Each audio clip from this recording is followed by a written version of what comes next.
Hello and welcome back to my channel, and welcome to another Transformers Revenge of the Fallen movie toyline look back review. In today's review, I'm going to be looking at one of the more obscure characters to come out of the Revenge of the Fallen movie, that being Decepticon / Autobot Wheelie.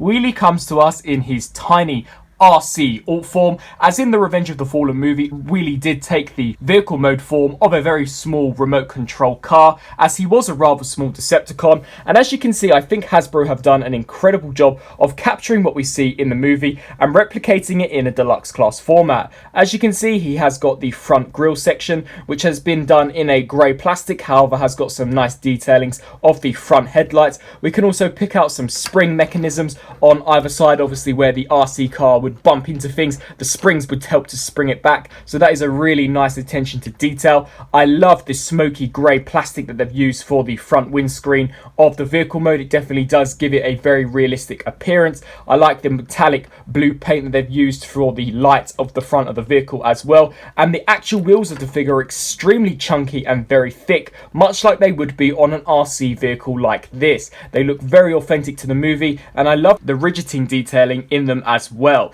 If you flip to the side, as you can see, there's not much in terms of robot mode kibble, which is actually quite surprising, seeing how small and compact his vehicle mode is. And when you compare it to how big his robot mode gets, they've actually done a considerably good job of actually compacting this figure. Turning around to the back now, as you can see where the rear section of him is, and you can pick out some molded in detailings such as the rear headlights. And here we've got the truck bed at the back, however you can see Wheelie's mouth protruding through, and he does roll incredibly well as well. He does make a rather loud noise as he rolls along the ground, but that is due to the hard plastic and the rigid design of his wheels. So overall, a really nice looking vehicle mode. For a comparison, I'm actually going to be teasing my next 10-year anniversary ROTF review, that being the ice cream truck skids and mud flap. And as you can see, he is more or less almost the exact same size as the ice cream twin truck. These two are very small in their vehicle modes, so they are not really to scale, considering this is supposed to be an RC truck and this an actual ice cream truck, but for deluxe class size they are roughly the same size. Now, turning Wheelie into his robot mode is actually more complex than you think. The ROTF line was notorious for having complex figures, and I honestly don't think that this figure is too dissimilar from that tradition. In order to begin, you're going to want to unpeg this whole section from the back and then bring these eye sections out and just lift the mouth up, and that is essentially Wheelie's face poking out from the back. What we can do here is loosen this whole bumper section up and just rotate that out just like so. Come to the underside now and untab these and bring those down also, and then this whole section here will separate just like so, which will entail these sections being pushed inwards just like that. What we can then do is begin to break apart this whole section here and just bring these out to the side, as we're now going to take this whole section here and try and shift it if I can remember how to. Once again, it has been a very long time since I've transformed these figures, but just take this and shoot this to the back and then open this section up just like so. Collapse that in, bring these wheels in as well, bring this section forwards and then bring this down and proceed to fold out his fingers, and repeat the same process now for this side. Bring that out and bring the fingers out, and then what we'll want to do here is just bring these legs down just like so, and then these panels here should pull forwards, and then we can shoot these ones back. So pull that down and shoot this panel forwards, push that back just like so.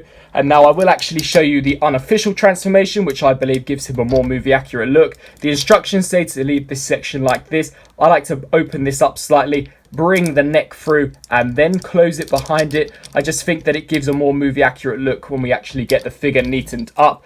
We can then come here and fold out Wheelie's heel spurs and repeat the same process on the opposite side. Just angle these legs however you so choose, and then here we more or less have the Transformers Revenge of the Fallen Deluxe Class Wheelie in his really obscure looking robot mode. Now, first of all, I actually want to congratulate Hasbro on how movie accurate this small robot is. He really is a very nice looking vehicle mode. He has quite an interesting transformation, but I really think his robot mode is very accurate to the movie. As you can see, they have captured quite a lot of the details that we see in the film. Now, taking a look at his face, I do choose to angle his eyes this way. The instructions say to angle them like that. However, that's not really a look we see Wheelie use in the movie. He was more of a character with more droopy eyes. I would have perhaps preferred it if they would have given him transparent clear red plastic for the eyes rather than this orangey colour, but nevertheless it does look reasonably well, and you can pick out the detailing such as his teeth and his rather obscure mouth design.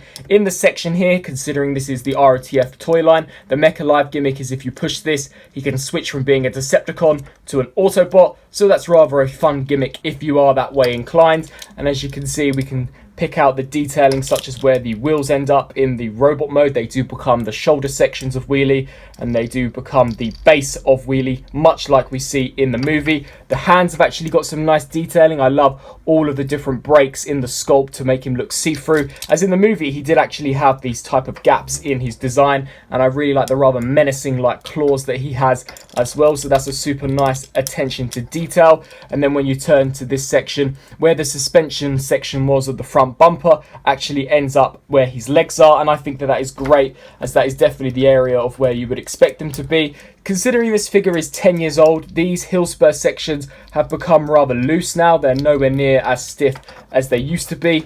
However, he will stand up if you do prop him up correctly. I tend to use his arms more of a support, considering the ball joints are rather old and dilapidated now, but that is what we see in the movie anyway. Wheelie was quite a hunched over character, and it's just a shame that Dark of the Moon never gave us a brains figure, as it would have been great to have had those two in this deluxe scale rather than the small tiny minute scale that the studio series is soon to be giving us. Now, in terms of articulation, Wheelie actually is rather articulated. His neck is on various different joints, so you can push it forwards and backwards. The mouth is on its own hinge, so you can pull that forwards and backwards. The eyes are able to be lifted up and down to your liking. These arms are on ball joints, so they can rotate 360, as well as hinge out to the sides ever so slightly and forward and backwards. There is also a 360 rotation, I guess where the bicep section would be. There is an over 90-degree bend at the elbow, and these two fingers are individually articulated on separate pins. The legs actually have a great range of motion considering how many ball joints they're on. So you've got a hinge joint here which allows you to squat him up and down, so you can extend the legs if you so choose. But he does in fact have a ball joint, which is the main ball joint to kick forwards and backwards, and that moves out to a great degree. Due to transformation, he has this hinge joint here, which you can in fact hinge forwards and backwards. There is a separate hinge joint here, and then another hinge joint here. So the legs are loaded with different hinges, and then finally the heel spurs are on their own hinge joints, so they too can be moved back and forth. So overall, for articulation and detail, this is a really fun and very interesting figure. And as I stated, if you so choose, you can fold the heel spurs in and actually have him gliding along the ground. If you just align the legs properly, you can have him rolling around on the ground like we actually saw in the Revenge of the Fallen movie. So that is a really nice added touch on Hasbro's part, and I'm actually a really big fan of this figure.